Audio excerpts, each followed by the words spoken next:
All right, you're listening to the Table 12 podcast. Danny Barr, Paul Marino, Rob Klein on the board, gentlemen. How you doing? Good afternoon. So,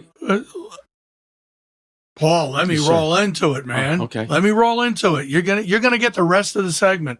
Go. I just want to roll into it. Paul, what do you got? No, I'm only joking. I'm just joking. They a lot of sports this weekend. Yes, sir. Yankees, Mets, Knicks, NBA playoffs, and one of your favorite things, the NFL draft. Yes. So I'm gonna give you the floor because you are the savant. Well, I don't know about that, but I'm going to try to keep up. I have notes. I'm going to try to keep up. I was very interested, but I don't think I can. I'm very interested in the draft, especially the first night. It's in prime time, and I watched it with a few of the guys at Table 12, and I watched it the first up until the Giants and the Jets were done. Dan, did you get an invite for that? I was just going to say it was another thing I didn't get invited to. I didn't get an invite for that either. Okay, well, it was 8:00 at night, but yeah. No. No, that's too I'm already late. falling asleep in the chair. You taking an Ambien by 9, right? 9 o'clock is Ambien So, time. you know, Ambien o'clock. in the beginning of the draft, we kind of knew the first pick was going to go Mendoza. We knew that the Raiders were going to take Mendoza, the Indiana quarterback. We knew that. I read a couple of articles that cast doubt on him being the first pick. Smoke screen. It's kind of what I thought because the Raiders were taking him no matter what. And I got to tell you, the Jets, who get maligned for everything.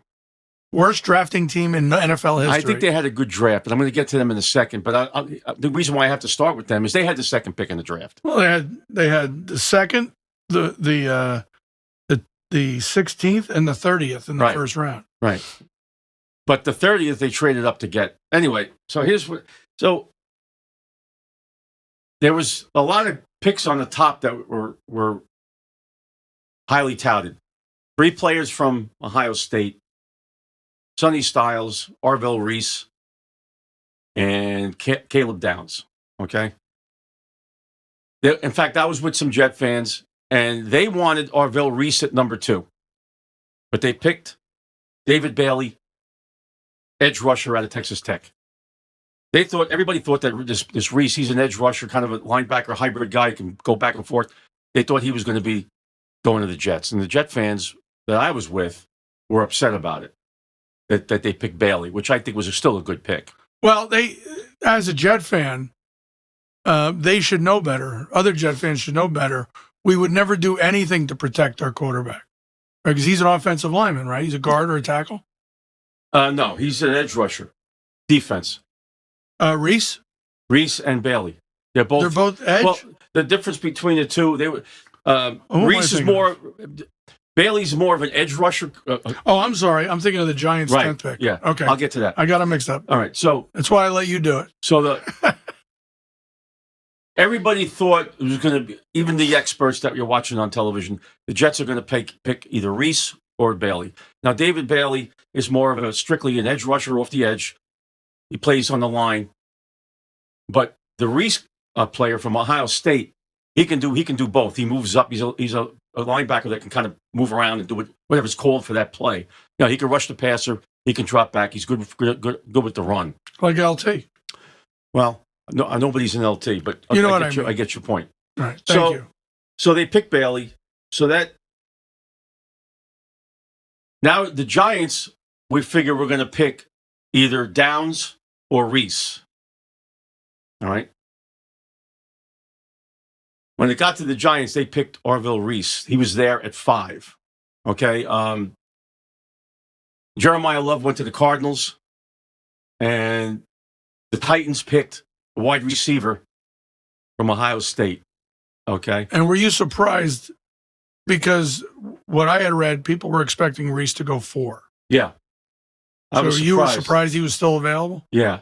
And he fell in the Giants' lap, and they said that was their number one. He was number 1 on their board, so we picked them. So number 2 and number 5 went. So now I'm thinking, well, I want to be greedy now and see what happens, because I thought the Giants would have picked Caleb Downs if Reese was off the board. So now a few more picks, a couple guys off the board. There was another receiver that went, an LSU receiver, and a couple of other players. And when it got to the Giants at 10, Caleb Downs was still there, and I wanted Caleb Downs. They didn't call me and ask me what I thought. I just thought that the defense was the most problem last year with the run and everything else.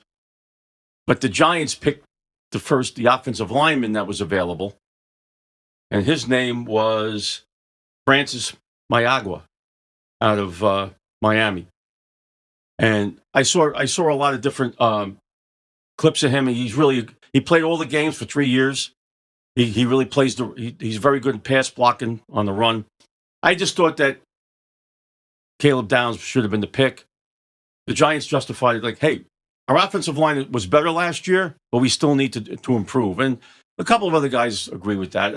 I can't argue the pick because they're the two best players on the top 5 on their board were those players. I don't know where the other ones were, but okay, so they picked him. So Who would you argue with? I'm just curious. what do you mean? You said you can't argue with the pick. Who would you argue with?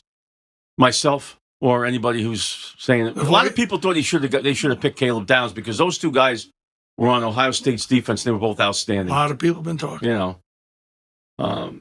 So the second round, they picked a cornerback from Tennessee, the Giants. We're going to stick with them for a minute. Colton Hood. He's a lockdown corner, supposedly very good.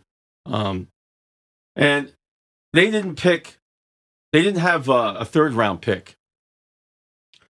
So the Giants traded their 4th and 5th round picks to move up to 3 to take the wide receiver out of Notre Dame, Malachi Fields. Pretty good player, tall, rangy. I don't like giving up any. It was a 4th, a 5th, and a 4th next year. So they lost their 4th and 5th this year and a 4th next year to move up to 3 to pick this wide receiver. The argument I have was we got a lot of wide receivers. They signed 2 in free agency. They got 3 under contract. Okay. I didn't see the need for that, but evidently, okay. So once again, then they picked. Well, they're not calling you, Paul. They're not calling me. So They gotta call you. They had 3 6th-round picks, and they picked. When you were at table 12, did you have the football helmet phone? I was gone by then. I didn't stay for the. I left right after the You Giant weren't there pick. for the third round? No. Well, it was Thursday night. It was just 1 round. I left it when the Giants picked. I went home. So I'm going to the next day, and that's what I'm talking about now. Went over the 2nd and 3rd pick. They had 3 picks in the 6th round because they didn't have any 4 and a 5. They picked another offensive lineman, J.C. Davis, and they picked a defensive tackle and a linebacker, Bobby Thomas and Jack Kelly, and it looked like they're pretty solid picks. I give them a B on the draft. I can't give them higher than a B. It's the same grade Gavin Newsom got for homelessness. All right. Well done. The Jets, they picked David Bailey, and they picked a tight end, Kenyon Sadiq, out of Oregon with their 2nd pick. And then they picked Omar Cooper. They traded up to get him. Actually, I should say the tight end was the 30th pick. The tight end was in the 1st round. They moved up for that. And then they also traded up for Omar Cooper, Jr., as a wide receiver. He was an Indiana player. He was on the same team as Yeah, they took 2 Indiana players. Omar Cooper and D'Angelo Pons, cornerback. They picked a defensive tackle from Florida, Darrell Jackson, and they picked a quarterback from Clemson. Yeah, in the 6th round. That was a surprise. Cade Klubnik. All right. Now, I went up to there. I think they've had a couple more picks after that. They had a slew of picks. Everybody's saying that they suck. did well. I don't know what their grade. I'm going to give them a B. I'm going to give them the same as the Giants. I can't give you an A. I can't give them an A. I'm sorry. A lot of people. Well, you don't have to give me a grade. But I think the Giants. They were thinking, and I can't argue with them. They know more than me, supposedly. Oh, come on. Supposedly, they picked 2 offensive linemen. False modesty, if I've ever seen it. They picked the offensive lineman that was on everybody's board as a top 5 player. So how am I going to argue? I can't. I would have thought maybe. What are the other voices in your head tell you? No, I wanted Caleb Downs, but I thought that their defense had a chance to really start to be. With those 2 players from Ohio State, they were outstanding players.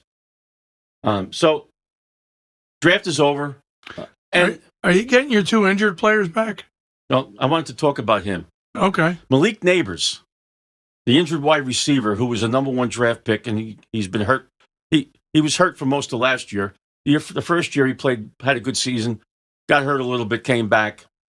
He was critiquing the Giants' picks like I'm doing on a podcast with Micah Parsons, of all people, and ridiculing. I don't like the first pick, the Giants. I'm not sure how he's going to fit with the defense. You are an employee of the New York Giants. Right. I would love to hear the conversation that the coach has with him when he gets back into camp. You just worry about getting better. He's critiquing the players that they picked. Yeah. It's all over the place. I mean, this is why you don't pick a wide receiver first round. I've been saying it forever, because they're all divas. At the end of the 5 years, they want $400 million. Right. So outside of that, Dexter Lawrence, we got the number 10 pick for Dexter Lawrence. I wanted that to be a defensive tackle only because we lost a defensive tackle. But again, But what about Scatterboo? Is he coming back? Yeah, he'll be back in time for camp and all. He's coming back. And the quarterback? Jackson Dart. Dart. Yeah, he's not hurt. He's not hurt. He's been practicing already with the new guys. So the Giants could have an exciting team this year. Listen, I've been saying that for 10 years, so I'm more confident now. And Artie, he kind of reeled me in Saturday night. He says, Paul, their offensive line was better, but it still wasn't great. So he says, and there's a couple of guys I think they're looking towards next year where there's a couple of guys they may lose. So they picked a couple. They picked two. The number 1 pick was an offensive lineman, and they picked somebody else later on that I mentioned. From J.C. Davis, I think his name was. So we'll see. I mean, time will tell. They're going to start practicing. That's why they play the games. That's Paul. why they play it. On paper, we could all criticize. All looks good on paper. All looks good to just start playing. It's like this show. It is. The show looks good until you listen to it. No, I think it sounds pretty good sometimes. So then we get to the Knicks. Then we get to the Knicks. Right. The sometimes. Knicks, their backs were against According the to wall. Rob, last week was one of those sometimes. It was a sometime. I think that was pretty good last week. I think you and Bill were in a different world last week. I don't know if you guys were into it. Who's Bill? Bill was here last week. Oh, that Bill. Yeah. Maybe he threw it off. It could be. There was a lot of pressure. There was a lot of pressure since his music is in the beginning and everything. So I got to watch the first half when we were in O'Reilly's. The Knicks were up, and they were playing pretty good. You check in your phone at Morton's. Why wouldn't you watch the TV at O'Reilly's? It's a sports place. O'Reilly's isn't Morton's. You can watch TV at O'Reilly's. Well, I mean, they won. They were winning at halftime, but by 10 points. I didn't know if they were going to pull because they lost two games in the fourth quarter. Does Paula bring a book when she goes out to dinner with you? Because you're obviously not paying attention. No, there was a lot of people talking to her. She was talking to a lot of people. But I was talking to a lot of people. I just glad I can multitask. I could watch the TV and talk to people. Yeah, that's not rude at all. Anyway, the Knicks it's like talking to someone while they're texting. The Knicks won the game. It's not rude. 114-98, and now the series is tied 2-2. They're going back to the Garden tomorrow night, so we'll see what happens. Now it's a 2 out of 3 game series, basically. And they're back to home field advantage. Yeah, they are. Home court. Well, you know what I mean. Home court. So we'll see what happens tomorrow night, and hopefully they'll win. I figured that's why I have my hat with me, because I figure if I don't wear it, if I don't wear it now, when am I going to wear it? It's tied 2-2, and they lose the series, that goes back on the shelf. Okay. That's why I got the hat with me. You want me to start with the bad baseball or the good baseball? It's a question from my friend here, Dan. Well, the Yanks have been playing pretty well. Yeah. They won 8 games in a row until yesterday. Yeah. And they actually almost came back in the 9th inning. They lost 7-4.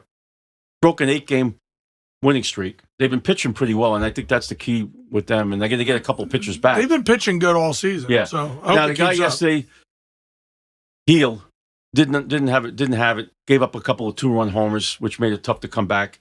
They were down 7-1. And they're playing well with Judge not playing great. He's getting better though. He's got 10 homers already. Yesterday, but by the way, yesterday his was average is still 230. 237. Yesterday, his birthday, he had a home run. Did you call him? I tried. I texted him, but he didn't answer me. He's probably Well, they're in the middle he's of a probably series. busy. He's busy. Yeah. They were going from Houston. Yeah, they're traveling. They were going to, I guess, where is that? Where outside of Dallas there. What's that, Fort Worth? Or that's where they're playing the Texas Rangers. They're playing the Rangers starting next. tonight. Yeah. You know. So he's occupied. I wouldn't take it personally. No. Look, I'm sure he'll get back to me at some point when things get a little... Oh, I have no doubt. Things die down a little bit. Now, how about the Mets? How about the Mets? They're 9-19. By the way, the Yankees are 10-8. They're half a game up in first place. The Mets are 9-19. They lost. They were swept. They're Mondani's favorite team. Yeah, I think that's how great is that? I think that's what put the jinx on them. I really do. Because they traded over. When did they get Mrs. Met?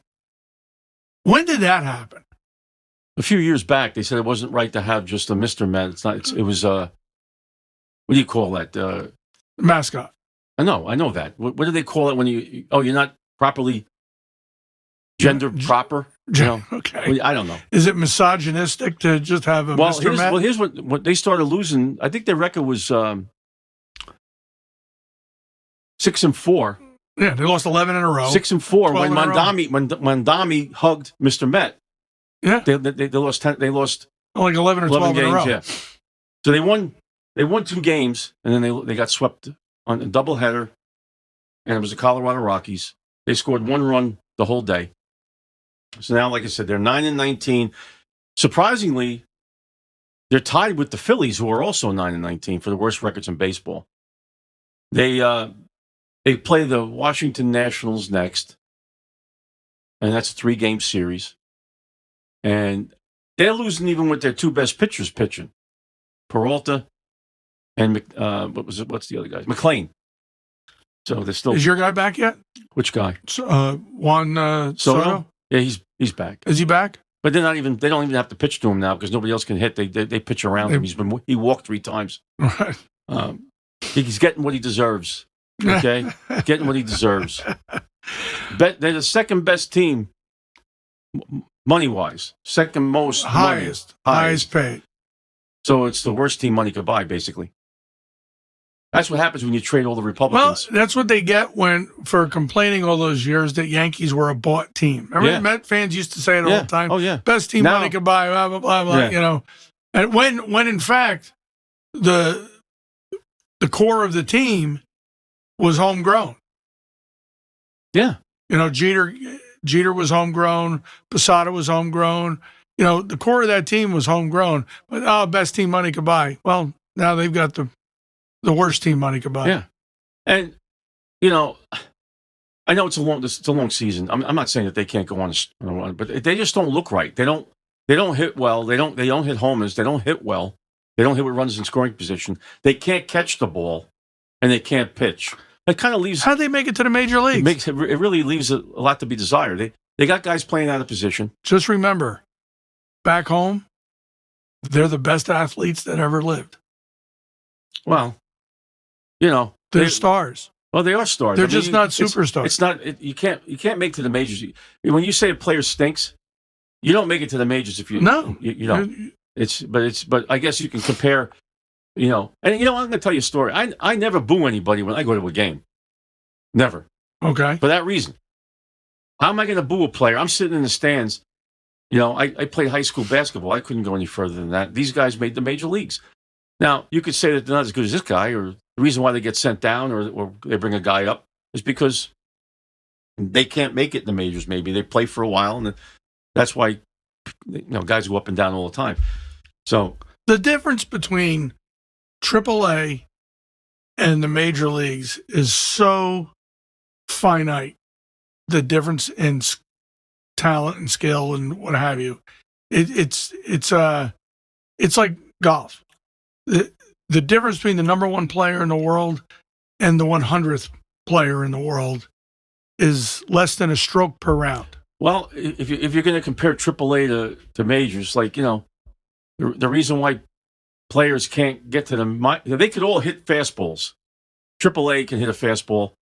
It's the curveball. It's the off-speed stuff. That they have trouble. You have to adjust to in the majors. That if a good curveball coming at you. You know, And it's also speed and instinct. speed, and And- it's also, with a pitcher, it could be your velocity, could be you only have one or two pitches. And you could have all the talent in the world and not have a what they call a baseball IQ, And wrestling, real wrestling, collegiate wrestling. You got two guys. They weigh the same. Both strong, both talented, both made it to Division I wrestling. What makes one guy better than the other? It's speed and instinct. I believe you. Well, I don't, because I don't know I'm wrestling. not lying to you. I know, but I don't know wrestling. But I'm applying that to other sports. You're making an analogy. Is what you call. It's what you call an analogy. What you call an analogy? Are you going to use any hyperbole today, or just an analogy? No, I never do that. I don't even know what that is. So how'd the golf go? Do you have any other questions on the baseball or anything else we've done so far? You want to recap? I'm anything? good, man. Okay. I'm good. So golf. I know I haven't played yet. the only thing I know about the golf is they had teams. Well, Two brothers won or something? Fitzpatrick's? There Go you ahead. go. There you go. Okay. Let's hear it. I'm done. Yeah. So this week was the Zurich in TPC New Orleans, which I've played that course. So it's always fun to watch a PGA tournament on a course you've played. And to me, that's what Why makes... couldn't you and Paul enter the contest? Well, Keith and you. I got tendonitis. I'm on the DL. That's right, you're on the DL. He I'm asked on the me about DL. that. He says, I don't think Danny wants to play golf. I says, he's dealing with a little injury. Yeah. It's improving. Mhm. I started physical therapy and it's improving. All right. But it's my right leg, and that's where all your weight goes in your backswing. Gotcha. So, in 2016, they changed the format of this tournament to a team sport. So it's a two-man team, and they have two different formats. So on Thursday and Saturday, they play what's called best ball. You both play your own ball, and whoever scores better, that's the score on the card. And then Friday and Sunday, it's alternate shot. So you tee off, and wherever your ball lands, I go hit it from there. And then wherever my ball lands, you go hit it. And then back on the tee, you have to alternate. So you each tee off 9 times. So regardless of who sunk the last putt, whoever teed off that hole, the other player tees off the next hole. And it goes like that. So, Well, now, wait, can I ask you a question? Did Sure. you say that Thursday and Saturday they do it one way, and then Friday and and Sunday? Sunday. They do, What do they do Saturday? no, Thursday and Saturday, They do one. they play best ball. Friday and Sunday, Gotcha. they play alternate shot. Understand now. All right. I missed that. So Matt Fitzpatrick, who won at Harbortown last week, the Heritage, chose his brother as his partner. His brother plays on the Korn Ferry Tours, which is the AAA of golf.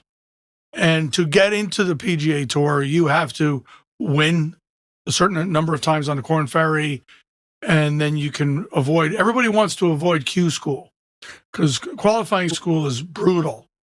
So if you can get there through other means, you do it. And some of those means is winning on the Korn Ferry.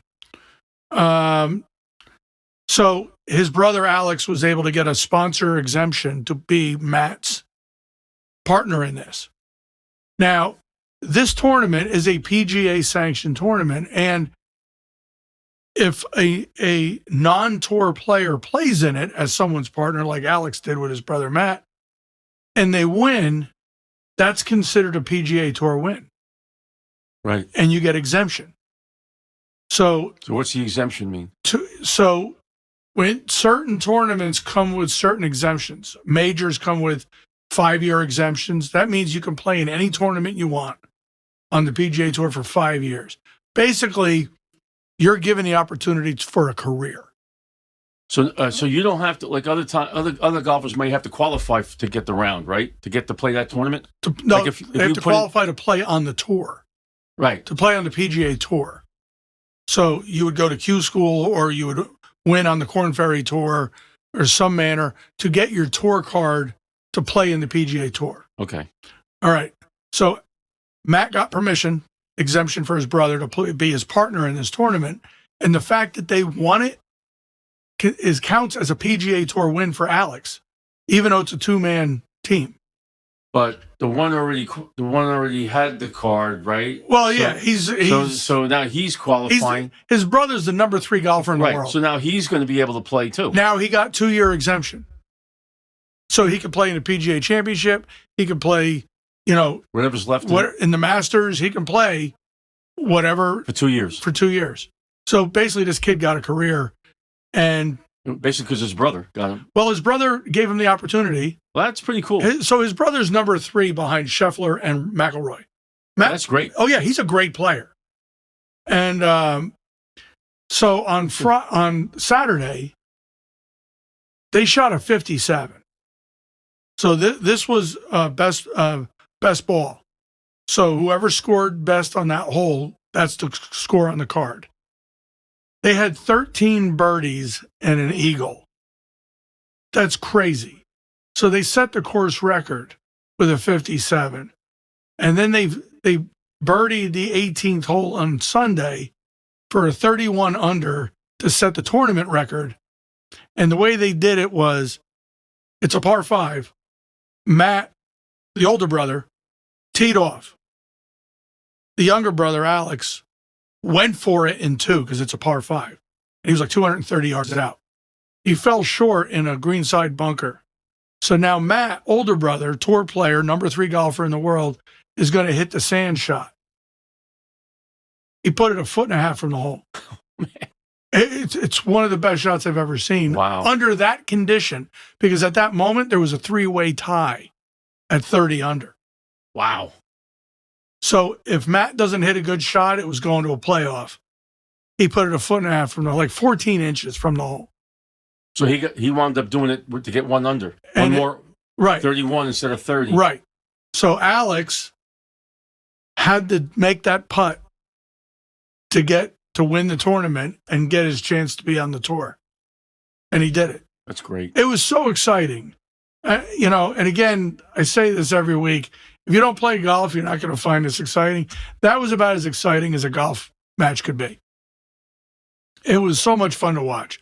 And the fact that they were brothers and older brother was doing it for younger brother. I saw a little bit of it. I wasn't watching. I saw a little bit of it. The Alex, the younger brother, when Matt hit that sand shot, squatted down and put his face in his hands because he knew, you're going to make a 1.5 feet putt unless he just yipped it completely. You're going to make that putt. And his brother's a good golfer. Don't get me wrong. Yeah. He's just not as good as his older brother, But So he did his brother a real solid. Oh, man. He's going to make him some money now. gave him a career. Yeah. Gave him an That's a absolute good career. story. That's actually a good story. Yeah. So it was a lot of fun. And it's a great golf course. And when I played it in March. This is years ago, but I played it in March and they were setting up for this tournament. So we got to play it with the grandstands built. Mm-hmm. So it was kind of neat experience for us, bunch of hackers we are, hitting into greens with grandstands and bleachers set up and kind of seeing it from the tour pro perspective, Yep. They're not full of people screaming, but you get to see it. So it was kind of cool. And there's also a fair number of alligators on this course. So Well, I saw when I was watching. They showed the airboats yeah, and the alligators moving around. right. Yeah. There's a fair amount. And they tell you in the pro shop before you go out, don't retrieve your ball. Right. Leave them alone. So we basically established a free drop, an alligator free drop when we went out there. If the ball went by an alligator, leave it. It's not worth it. We'll take a free drop. It's not worth it. I played a course in Vegas where the outside the second cut of rough was all lava rock. All the holes were lined in lava rock, and there was actually a rattlesnake preserve. And they would have signs telling you not to retrieve your ball. So we had a rattlesnake free drop on that course. It was Dragon Ridge and outside of Vegas. And but yeah, it was a great tournament this weekend. Was Fun there to any watch. other notables in it? Because I know the big guns didn't play. They did not play. There was only one pairing that I would consider big gun, and that was Shane Lowry, Shane Lowry, I know him. who normally teams with McIlroy. And they actually won it a couple of years ago. But McIlroy took some time off. So he had to get another partner. So he took Brooks Koepka. Oh, wow. Okay. Yeah, Yeah. right. But they played terrible. They missed a cut. Koepka came back he left the PGA to go play on Live. Since he's been back, he's been struggling. Now I'm hearing that Live is crumbling. I don't pay much attention to it, only because I don't pay attention to it because I don't like the format, and I don't like the chyrons on the screen, and the way they play. I don't find it interesting. I like traditional PGA format, Right. So I really don't know what's going on. I thought Bryson was going to make the jump back to PGA. I think the PGA thought he was going to make the jump back. He's probably the most popular player in the Live and one of the most popular players in golf. But he didn't. He stayed with Live. But I think his contract's up after this year. So it'll be interesting to see what happens. Because there's a lot of talk on how the PGA should handle it. Like, some people were upset that Koepka was allowed to play. Yeah, because you even said, I don't think they're going to let him in right away. I thought there was going to be some penalty, but no. He's a 4-time major winner. I know. Like, he's no I know. slouch. Now he's struggling a little bit since he came back. Yeah. So but this was a good tournament. PGA Championship's coming up, so we're just waiting for that. Great golf report. Thank you. You have any other questions on the sports? No. I'm so good. I just want to ask you, did you see enough of it where you thought the Jets did well? You just really don't? You know what I watched instead of the draft?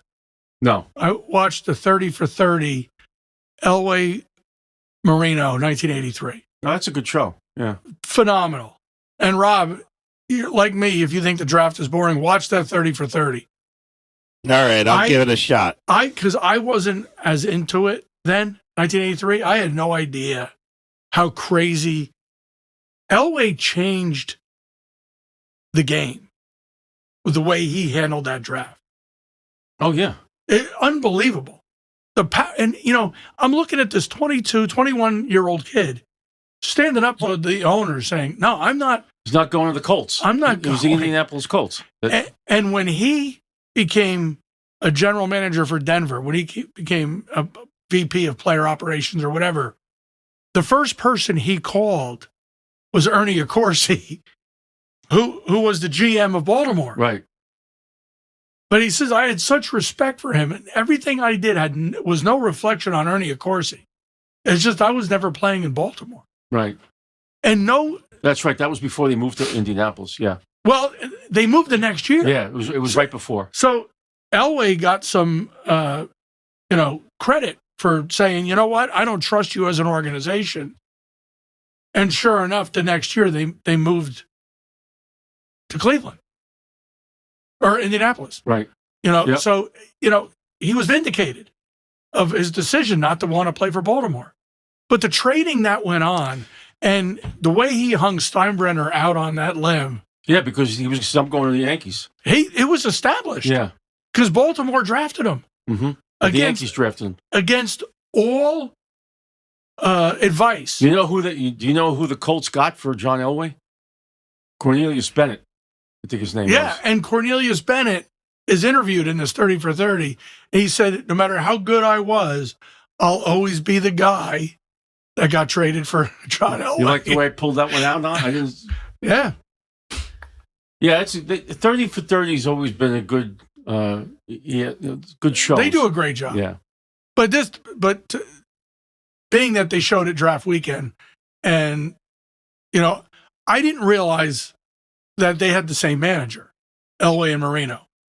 I didn't know either. That's what was going on through that draft was this manager was talking, like he knew Elway was getting drafted. Okay, that wasn't an issue. It was getting Marino drafted. And he ended up the last pick. The Dolphins had the last pick of the first round. And the funny part about that is, Ernie Accorsi was the Giants general manager. Yes. And Eli Manning, but the opposite happened. Eli Manning said he was not playing for the Chargers. That's how the Giants got Eli Manning. And the guy the Chargers got is going to go to the Hall of Fame. Yeah. So my mind goes blank. Yeah. But But yeah, I mean, but I was just so impressed with the maturity of John Elway and the confidence of the way he handled that with his father. His father was next to him the whole time. But it was a really great show. Anyway, we'll see. And what I got to happens watch with them pick Kenny O'Brien over Dan Marino. Yeah, that's terrible. That's a bad memory. Kenny O'Brien They could have had Kenny O'Brien was a good quarterback. a lot of teams passed on Dan Marino because I think there was rumors about issues, and They all did. yeah. Yeah, there was. He went for every piss test known to man to prove that there was no substance abuse going on. Nobody wanted to believe it. Yeah. And Miami picked him and went to the Super Bowl the first year with him and never went back. Never went back. Yeah. All right, guys, we're going to leave it there. See you next week. So